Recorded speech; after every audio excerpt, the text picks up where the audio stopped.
Hey there, I'm Ava, 32 years old, thriving in my marketing career and living what I thought was my dream life. I've got an incredible house in the suburbs, and my husband, William, is a brilliant software engineer who's always had my back, or so I believed. Things started to unravel when my mother-in-law, Linda, began acting strange. Now, Linda and I have never been close, but suddenly she's all buddy-buddy with Luna, the daughter of our new neighbors. Luna's 25, and Linda treats her like the daughter she never had. Hey, William, have you noticed how much your mom's been hanging out with Luna lately? I asked one evening over dinner. Huh? Oh, yeah, Mom said she's helping Luna with job applications or something, he replied casually. I shrugged it off. That's nice of her, I guess. But I couldn't shake this weird feeling. Every time I saw them together, they'd be whispering and giggling like schoolgirls. It was unsettling. During our weekly game night, I vented to my friends, Tom and Karen. Am I overthinking this, or is Linda acting weird? Karen raised an eyebrow. Weird how? She's suddenly best friends with Luna. It's like they've got some secret joke that I'm not in on. Tom laughed. Maybe they're planning a surprise party for you. I wish it were that innocent. Work was crazy, and I was up for a major promotion, so I was practically living at the office. Meanwhile, William started coming home later and later. Another late night? I asked, trying to sound casual. Yeah, this project's brutal. Don't wait up, he said. I wanted to believe him, but my gut told me something was off. One afternoon, I was grabbing the mail and spotted Linda and Luna huddled together on Linda's porch. They went silent as soon as they saw me. Hey, Ava, Luna chirped, overly cheerful. How's work? Busy, I replied, forcing a smile. What are you two up to? Linda waved it off. Oh, just some girl talk, nothing you'd be interested in, dear. Right, because I'm not a girl or anything. That night, I couldn't sleep, replaying all the strange vibes in my head. The whispers, the late nights, the awkward silences. Was I just being paranoid, or was something seriously wrong? Little did I know, my perfect life was about to implode. The people I trusted were the ones holding the matches, ready to burn it all down. Monday morning, I walked into work, ready to crush my presentation for the promotion. But something felt off. People were whispering, giving me sideways glances. After my presentation, my boss, Mr. Johnson, called me into his office.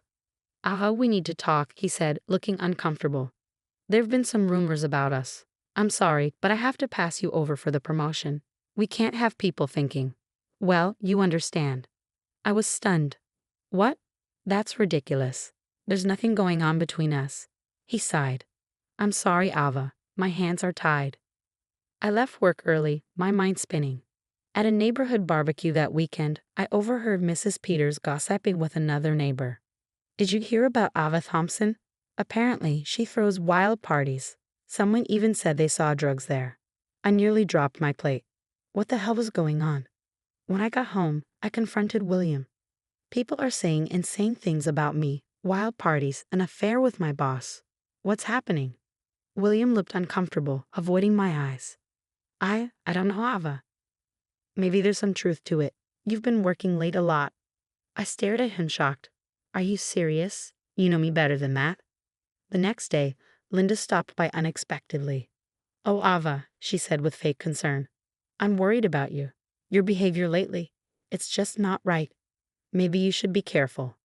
Before I could respond, Luna bounced in. Hey, William, ready for our run? She smiled and touched his arm, laughing at something he said, while he just stood there, not even trying to push her away. Even Tom and Karen started acting strange. At our next game night, Karen asked, hesitantly, Ava, is everything okay? We've been hearing things. I'm not having an affair, I'm not doing drugs, and I'm not throwing wild parties, I snapped. Tom looked skeptical. Look if you need help. I stormed out, feeling more alone than ever. The final straw came when I decided to surprise William by coming home early. As I walked in, I heard laughter from upstairs. I rushed to our bedroom and froze.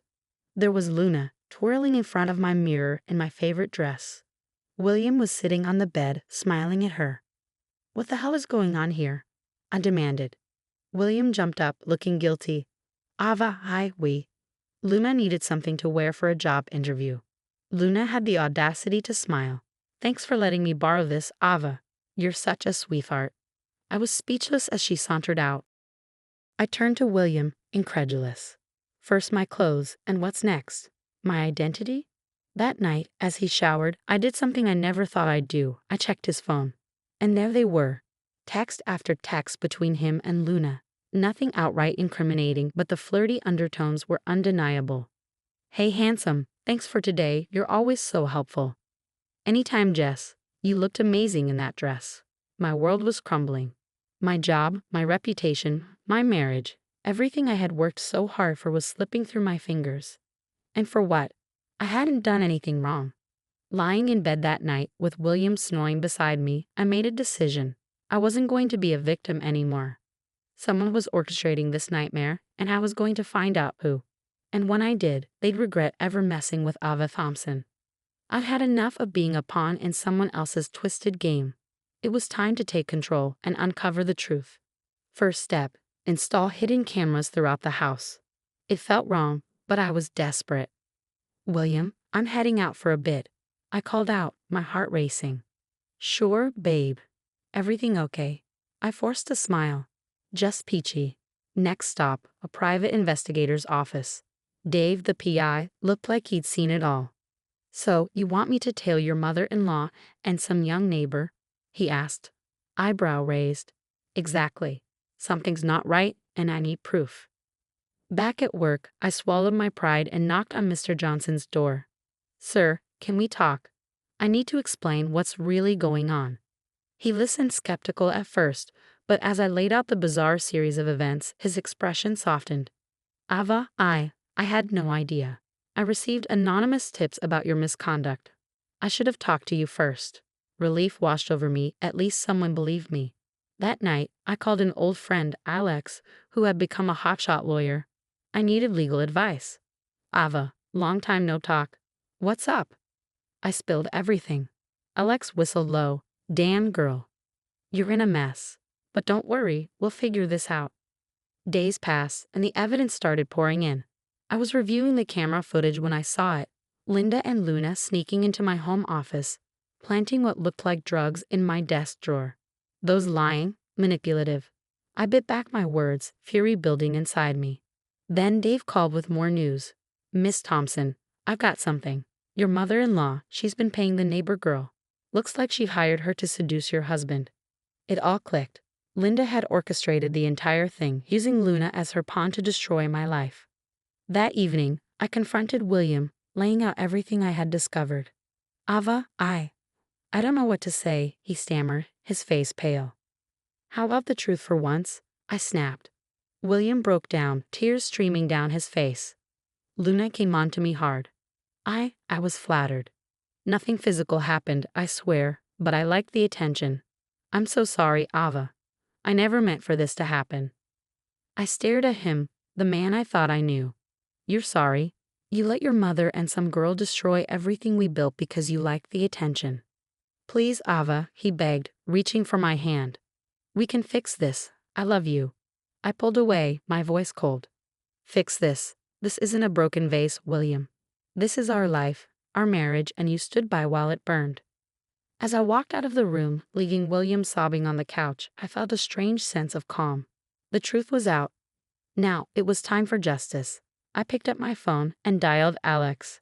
Hey, it's me. I've got all the evidence. What's our next move? Alex's voice was firm. We build a case, Ava. And then we make them regret ever messing with you. For the first time in weeks, I smiled. They thought they could break me, but they had no idea who they were dealing with. Ava Thompson doesn't go down without a fight. And this fight, it was just beginning. The day of reckoning arrived when Mike's entire family gathered for his sister's birthday. I knew this was my moment. With Alex by my side for support, I walked in, head held high. I have something you all need to see, I announced, setting up my laptop. The room fell silent as the footage of Linda and Luna played on the screen. Gasps echoed through the room as the footage of Linda planting drugs in my office played. Mom, what the hell? Mike's sister exclaimed, her face a mix of shock and disgust. Linda sputtered, her face flushed.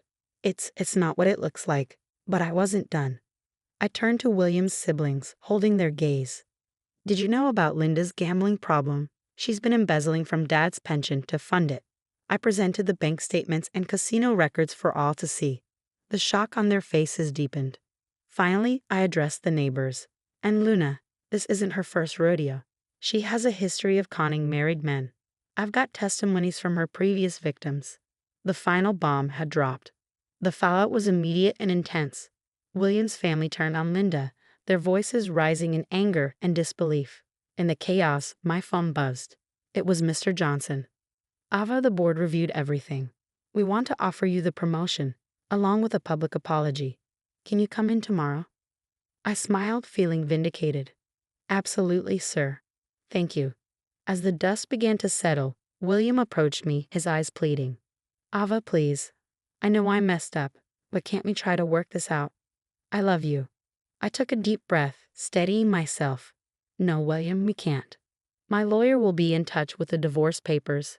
His face crumpled in pain, but I had my own scars too. I turned and walked away, head held high, ready to begin a new chapter. 1 year later, I stood in the kitchen of my dream house, sipping coffee as sunlight streamed through the windows. So much had changed. My new job was challenging, fulfilling, and I had started a support group for victims of family betrayal, turning my pain into a purpose. My phone buzzed. A text from Tom and Karen, full of apologies for doubting me and asking to reconnect. I appreciated their words but kept them at arm's length. Trust, once broken, takes time to rebuild. Another text popped up, this one from Alex. Dinner tonight at that new Italian place? I smiled, considering it. Alex had been my rock through everything. Maybe it was time to see where this could lead. I turned away from the window and caught a glimpse of my reflection in the mirror. The woman staring back at me was stronger, wiser, and fiercely independent. The scars were still there, deep beneath the surface, but they no longer defined me. I'll never let toxic people dim my light again, I promised myself. With that, I grabbed my keys, ready to face the day.